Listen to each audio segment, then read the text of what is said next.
Hey everyone, today I have a great video. Rob wanted me to answer 10 questions that he wanted to have me dive into specifically. All 10 of these questions are questions that Rob came up with, kind of covering my sensorimotor journey, where I am today, how I worked on my anger creating beliefs, tips for family members.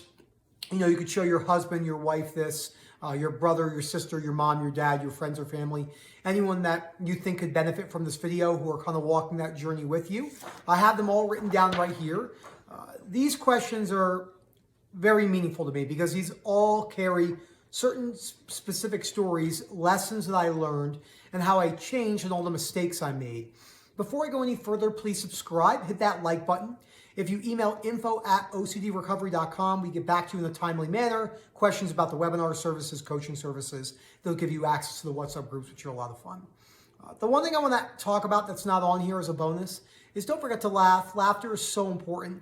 I can't tell you how much I forgot to laugh when I was going through my journey. I stopped watching comedy. I stopped doing all these things I like to engage in because I just was so wrapped up internally inside my head, which is understandable, of course. Once I started venturing back out there, making jokes, kind of, bullshitting with my friends again, it didn't obviously, bring me to recovery, but it helped a lot. So the first question that Rob has for me, how did sensorimotor start and how stuck was I? When I was in grad school, my irrational beliefs were brewing. The floodgates were opening, and while those floodgates were opening, obviously I got Daisy right here. Oh, you go, some gazes right there. And it's Milo's birthday today. As the floodgates were opening, my beliefs were starting to become more and more rational. My perfectionistic belief systems, my beliefs about judgment, my beliefs about good and evil, my beliefs about body dysmorphia. So I developed really serious tinnitus in about June of 2019, so a little over 3 years ago, which led me to be stuck for 3 months. That was really when the gene turned on, but sensorimotor turned on in September. I was driving, and I just had a thought, well, there's some things that you don't stop thinking about. And I said, what about your blinking? And it was boom, boom. In that moment, full expression, sensorimotor, and I remained latched in the sensorimotor cycle for 2 years very severely for 24 months. And I knew I was in trouble when I got home that night, and I said, it will be gone in the morning. I woke up, I had a panic attack, and I knew something was really wrong. Thankfully, because I took some psychology classes in my graduate program, I kind of knew something was going on that wasn't good. So, no. And I had to make some immediate changes, whether that was finding someone who knew what they were doing. I didn't find Rob until a little bit before I went to the mental hospital. So I went to the mental hospital and, things were really bad. I was in a really bad position. I felt like I was hopeless. I didn't think there was going to be any hope. I was playing video games all day. I was smoking again, drinking. I gained 50 pounds. I was constantly agitated, constantly trying to avoid my sensation, would leave school early. Then I graduated and got a job and would not go to work, would leave early, it was everything I did, every mistake I made are lessons I had to learn that I'm teaching you about how I actually need to change my belief systems. And that was so key. And I was really stuck. I mean, you wouldn't have recognized me 2.5 years ago. I doubt it. I didn't speak. I was on a one-to-one call with someone today who has sensorimotor OCD. And my wife jumped on the call a little bit and was talking about, he didn't laugh. He didn't say anything. He just was in his head all the time, which many of you can relate to. It was something that was an unfortunate scenario, and that's something that we can all relate to in some degree when it comes to OCD and anxiety recovery. Come up here, boo-boo. So the second question that Rob has for me is, how do you feel today surrounding sensorimotor? So I have completely recovered from sensorimotor OCD. I remember when I used to say that on camera, it would kind of spike me up a little bit because that fear of, did you actually recover? Are you really recovered? I had to wear all that. I had to wear all the ups and downs, everything that came in between. And it is so important to realize that when it comes to sensorimotor OCD or any type of sensation-based fear, the sensation isn't the primary problem. Your belief about the sensation is. So if you have a belief, fear, the fear of being stuck forever, the fear of never making any progress, those are the belief systems that keep the cycle alive. And then the avoidance behaviors and the compulsions are driving the cycle forward. So that's really important to talk about where I am now, which is completely recover from sensorimotor OCD. No fear cycle when it comes to any of that type of stuff. I haven't had compulsions and avoidance behaviors relating to sensorimotor OCD for a long time. And that's because I made as immediate changes to my behavior as I could. And I kind of had to accept that my beliefs would take a little bit longer to go forward. And that's just part of the deal. So there's a lot of hope. I read a post the other day. It was so unfortunate, saying that only 70% of sensorimotor sufferers can recover. That is such garbage information. Don't let someone say something like that that's so black and white. I could tell you I'm here. I'm living proof. I'm the one who had it. I know what it's like. That is not true. You can recover. The third question I have is, how do I feel about my worst moments looking back in retrospective? So my worst moments would be probably the 2 or 3 times the police were called to my house at 2, 3, 4 in the morning. One time with backup. I always tell the story. The 2 cops were in my bedroom. They had me kind of like trapped because they were really nervous. And the 3rd police officer was downstairs laying on it was a female laying on her back playing with Daisy. How awesome is that?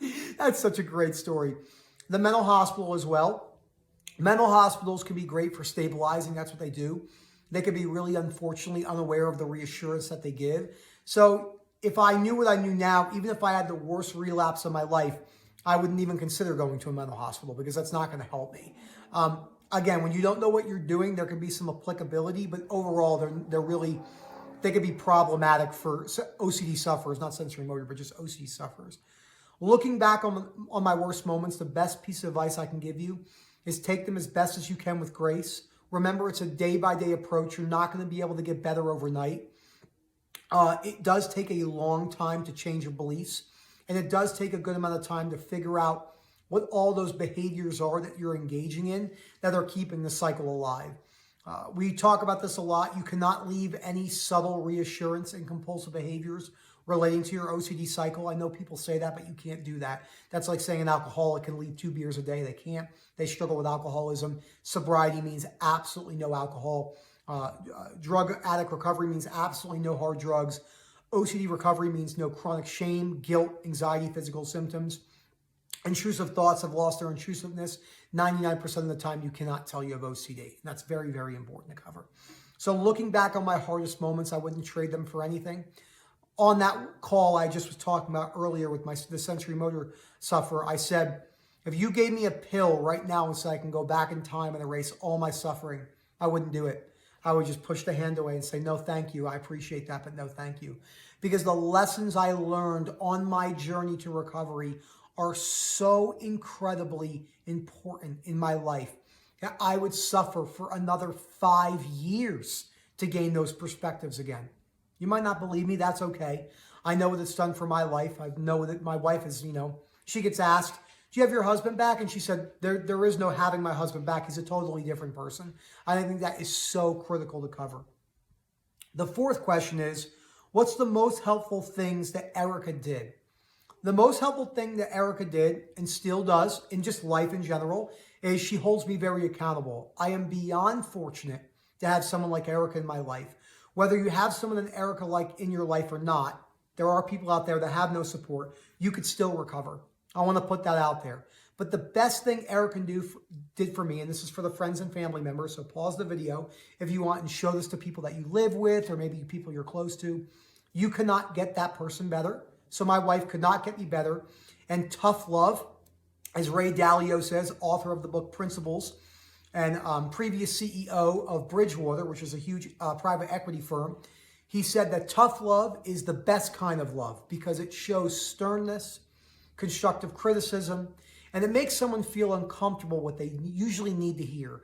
And that was the most important thing. I had to be told my OCD suffering was not an excuse to be arrogant to my wife. And it took me a while. Show yourself some grace. We understand the suffering.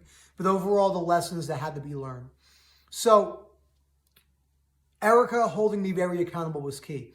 She would come into my room and I would try to cancel out of work and she'd say, get the fuck out of bed.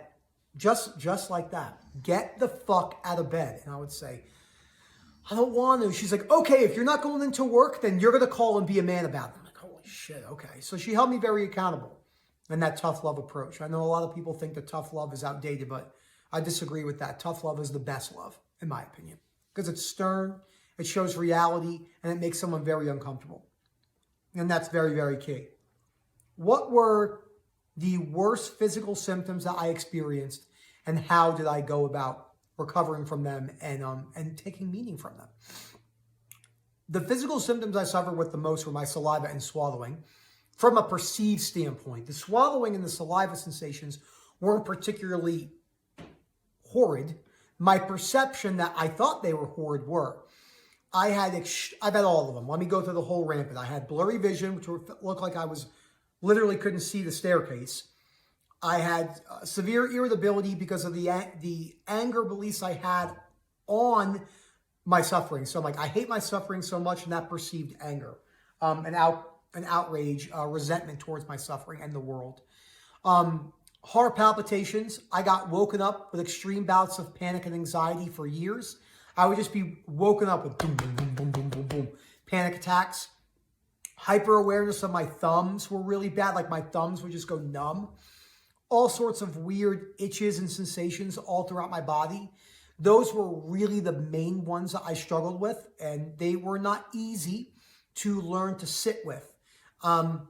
Even just saying that now, like when you talk about, these are the things that happen. When you talk about these physical symptoms of anxiety, your body's really good. Like I just got a huge itch on my nose. Bringing up these types of sensations on your body. So learning how to sit with them for the majority of the cases can be a great way to show yourself that you can stand the discomfort and take down that catastrophizing against those sensations. So always remember, the sensations are a piece of the puzzle, but your belief system about the sensations are the most important piece of the puzzle, and that's so key. The next question that Rob wanted me to talk about was my body dysmorphia journey. How did my perception change on my body dysmorphia, and how did it affect the gym? So the gym was compulsive for me, very compulsive. I would change my workout program weekly. When I was really bad, I would change it daily. I would track everything, my reps, every part of my program. For someone who has body dysmorphia or irrational beliefs surrounding these types of things, it's very important to cover that you're more than likely not going to want to run exercise programs for a while, just because it can become a certainty slope.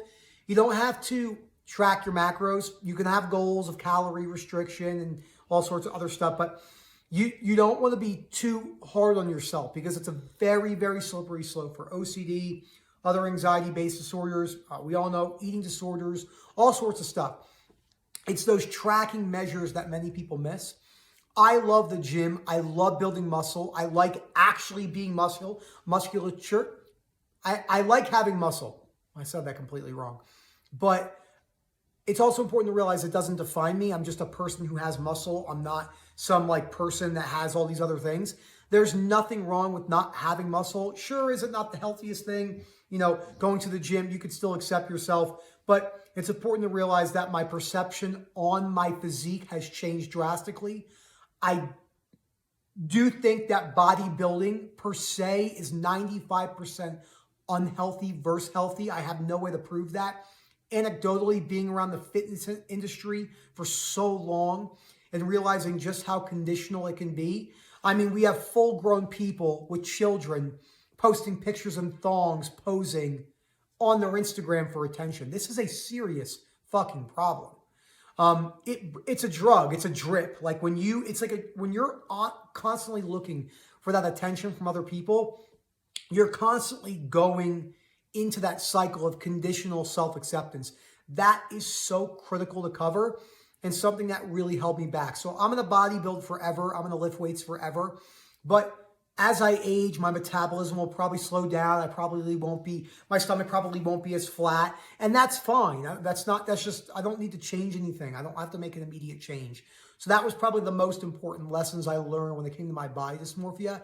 And this goes into Social media, I see it all day. People don't even realize how drugged up they are on social media. So being aware of this is key, and being balanced and moderated is one of the most important things you could do for your life. So what are the number one beliefs? This is the seventh question. What are the number one beliefs that have changed? So the biggest changes I made in belief systems are that people need to treat me well, that the world must respect me, that other people have to see things the way I see them, and that physical symptoms of anxiety are the main reason I'm suffering, which they're not. I can see Daisy and Milo just saw a squirrel out there. They're on the move. So those are the biggest beliefs that I had to change. Changing behaviors and still beliefs. So if you're constantly engaging, many people hear me say that, if you're constantly engaging in those behaviors, it's very difficult to change your belief system because you're constantly going towards these avoidance and compulsive behaviors. When you engage in them, even the smallest ones, they instill the belief system of, I can't stand it. Anxiety is horrible. Other people must listen to me. Respect, perceived respect, is one of the number one causes of animosity and physical violence. That's because there are plenty of things that I disagree with. But what happens is people will disagree with something and then they believe that I must prove them wrong. Gang members, all sorts of other problems when it comes to lust, problem, not in the OCD sense. I'm just talking about physical outward violence, wars, tyranny. Yeah, sure, genetics and environment and lifestyle factors all add up to the way the person's brain is in that moment.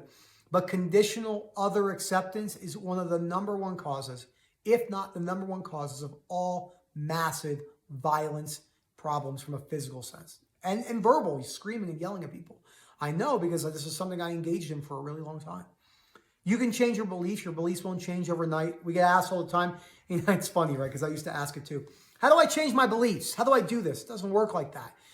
Asking me how to change your belief is asking me, like, why are the clouds moving in that direction at this moment? It's just like, it's a question that doesn't make a lot of sense because it takes a while to change your belief systems. Just something to keep in mind.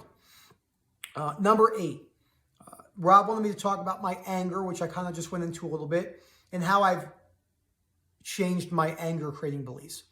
The most important thing to realize, there's a great book by Albert Ellis called How to Control Your Anger Before It Controls You.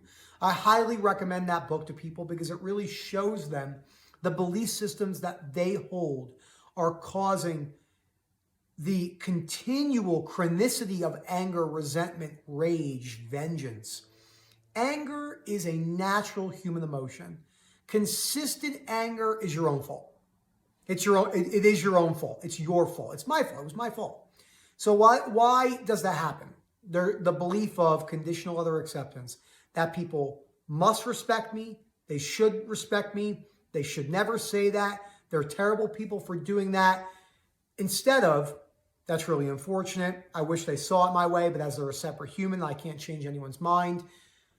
Anger, when I get angry, I allow myself to feel anger, but I also look at my beliefs behind anger. Not in the moment. When I get angry, I feel it. We promote that. You know, don't dispute in the moment, especially if you're middle of the road on recovery. I can do it now because it's not that big of a deal. It's not going to become compulsive. But in the beginning, people are walking around disputing and pushing away all discomfort. So if you're dealing with anger, chronicity of anger emotions, allow yourself to feel the anger. I know people talk about, never let it bottle up inside you. If you read Albert Ellis's How to Control Your Anger Before It Controls You, chapter 4, which I've done videos on, is disproving many myths surrounding anger. It's a really, really, really good book. And changing my beliefs surrounding conditional other acceptance was the most important thing I've ever done in my life. And that doesn't mean I don't disagree with you. I disagree with many people, but I accept them for who they are. The 9th question is advice for families. And this kind of goes back into the question about Erica, which was question 4. So always remember that you can't change the other person. They have to make the changes. Tough love is the best type of love in our opinion. Now, empathy and compassion needs to be in there as well. We know that. It's going to be a tough journey for all parties involved. It's not easy to see a loved one suffer. You can't make those changes for them. I have to reiterate that. Yeah, they have to come and accepting that they may never change. They may stay stuck with chronic OCD forever. Most people do. And not because they can't change. It's because the work required to change usually goes far and beyond what most people want to do. They get to a coasting stage, which is great. I mean, it's not ideal, but if you want to coast for the rest of your life, you can coast for the rest of your life. Just know that there's so much more out there. And again, you know, just accepting that if they're not going to change, then you can't force them to. We are making more videos on friends and family. We do have a playlist of friends and family. So if you go to our YouTube channel and check the family and friends playlist, there's some great ones out there. And number 10, which is the best question, mistakes. What are the biggest mistakes I've made? The biggest mistakes I've made is thinking I was always right, not being open-minded when it came to anything. Everything I'm going to talk about in these mistakes goes far beyond OCD. Thinking I could force acceptance in a day for anything. Thinking that real change does not require extreme amounts of vulnerability and admitting when you're wrong. Thinking that I was going to get over a sensory motor and never be bothered by anything else again. Very easy mistakes to fall into. Not realizing that mistakes are the best learners. We don't learn from consistent winning. Consistent winning actually forms confirmation bias. People need to lose. They need to fall down in the mud. They have to get dirty in order to learn. That not being able to handle discomfort didn't just play into OCD, it played into everything in my life. And that OCD suffering, at the time, as much as I hated it, not realizing that it wasn't going to be the best thing that ever happened to me. Okay? I can't remember how the famous quote goes. You know, it's tough medicine, but the patient needed it, or something along the lines of that. Someone could correct me in the comments. But OCD was what needed to happen to me in order for me to wake the fuck up. And I have changed dramatically on trying to force other people to change. In the beginning of my coaching career, it's a learning lesson. I would try, I'm sure anyone who works in this type of industry or anything like that, or maybe you're an engineer and you're working with someone and it's a new project and you're trying to force them to do it correctly. You can't force anyone to do anything. So all I do is provide information. And if you don't want to listen to me, that's completely up to you. I can't get you better. Neither can your family members and friends. So all of those lessons I learned were so key. I hope you enjoyed this video. If you want to see more questions like this, if you want to see more videos of Q&As between Erica and I, of Rob and I. Rob and I work very well together on camera. Obviously, Rob's been very busy. It's why he hasn't been on the video as much. But we will be having him on the Real Talks OCD podcasts, which we'll be making into a full podcast series coming up. And again, don't forget to subscribe, hit that like button, and info@ocdrecovery.com for any more questions on our services. Listen, I want to end it with this. Excuse me. There is so much hope. You can get better. You can change your beliefs. You have the ability to get yourself to a place that many people have a hard time getting to. And I'm going to end this video with showing my wild dogs. Because here they go. Here they go. Look at them. Look at it. What are you guys doing? Show them. Show them who's boss. Get them. Get them. So this is my lovely dog family. Obviously, if it was up to Erica, we'd have 600 dogs and 40 cows. But we can't. And Milo, I want you to say happy birthday. Say bye-bye. Oh, he's a cutie. He's a cutie. That's the hound in him. He has this like, what? Look at him. He just hits Daisy in the face with that. Always a pleasure. Thank you, everyone. Enjoy the rest of your day.